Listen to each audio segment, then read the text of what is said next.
Imaginez-vous dans une pièce complètement plongée dans l'obscurité.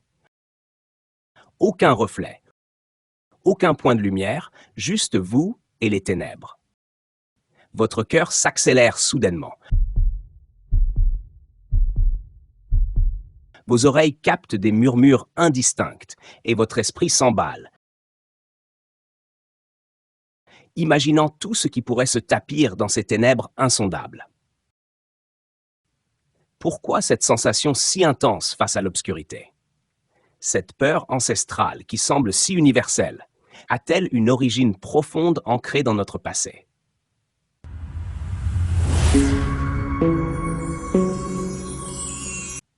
Aux origines de l'humanité, la nuit représentait bien plus qu'une absence de lumière. C'était un moment où les dangers rôdaient, où les prédateurs chassaient en silence et où l'homme se retrouvait vulnérable, privé de griffes, de crocs ou de visions nocturnes pour se défendre.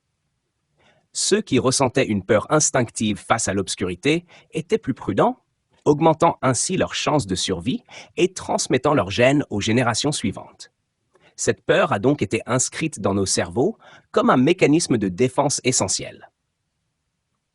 Lorsque l'obscurité tombe, nos sens s'affinent. L'ouïe devient plus sensible aux bruits subtils, la peau perçoit les mouvements imperceptibles, et l'esprit s'élance dans une danse imaginaire où il anticipe les pires scénarios possibles. Ce n'est pas simplement une peur, mais une réponse instinctive de notre corps, un écho du passé qui activait un état d'alerte pour protéger nos ancêtres. Dans le noir, le cerveau humain comble les vides laissés par l'absence de lumière. Privé de la vue, notre sens principal, l'esprit se met à recréer des scénarios, mélangeant souvenirs, expériences passées et éléments culturels. Cette activité cérébrale est liée à des zones spécifiques du cerveau. Lorsque le cortex visuel, responsable de l'interprétation des images, devient moins actif dans l'obscurité, l'hippocampe, qui gère les souvenirs et les émotions, prend le relais. Cela peut rappeler des situations ou des souvenirs associés à la peur, renforçant l'appréhension même en l'absence de menaces réelles. L'obscurité ne modifie pas seulement nos perceptions, mais également notre chimie corporelle. La diminution de la lumière sur la rétine réduit la production de sérotonine, souvent surnommée l'hormone du bonheur, tout en augmentant celle de la mélatonine, qui favorise le sommeil. Ce basculement hormonal incite le corps à se détendre. Cependant, en cas de peur, un autre mécanisme entre en jeu. L'adrénaline, qui accélère le rythme cardiaque et prépare le corps à fuir ou à se défendre.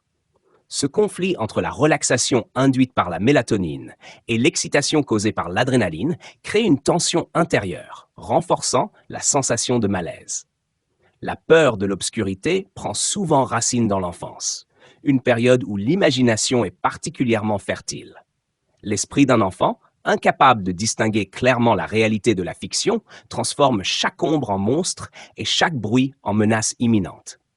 Cette peur peut être exacerbée par les adultes, souvent inconsciemment, à travers des histoires effrayantes ou l'utilisation de l'obscurité comme menace.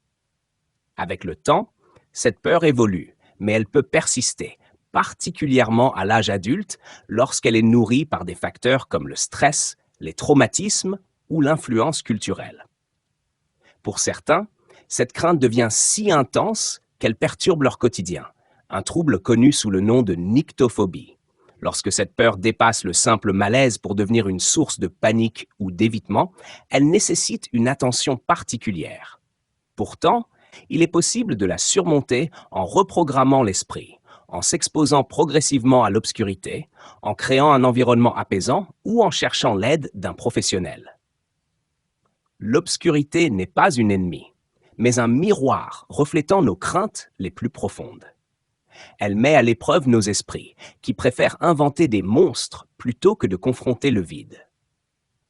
Si vous ressentez cette peur, rappelez-vous qu'elle fait partie de notre héritage évolutif. Un rappel de l'ingéniosité humaine pour survivre.